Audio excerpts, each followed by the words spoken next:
mana ni? Mesti dia akan buat report polis kan? Lepas tu polis akan tangkap I. Lepas tu polis akan cari I. Polis akan tangkap I. Lepas tu dia akan heret I masuk penjara.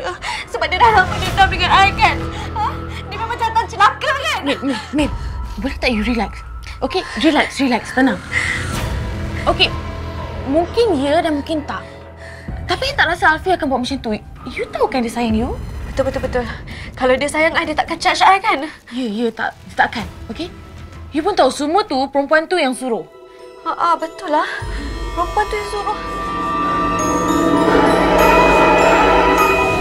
Memanglah salah kau. Dari dulu lagi kau memang berkiblatkan si Alfie tu, ha?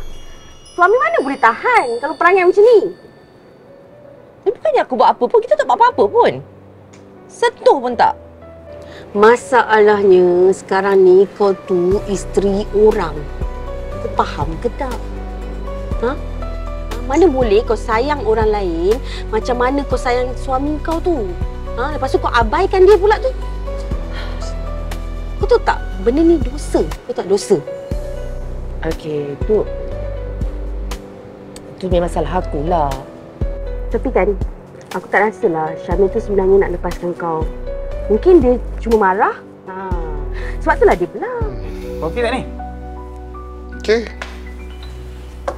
Yelah kau. Bukan ini guna kau, Fi. Aku pun tak sangka pula dia dah kahwin kan. Mati-mati aku ingat kau tahu, Fi. Oh, lupa. Kau kat dalam. Kau tahu? Of course lah. Memanglah, Fi. Satu Malaysia dah tahu, Fi. Kau je yang tak tahu, Fi. Itulah bahananya kalau cinta ni disimpan-simpan.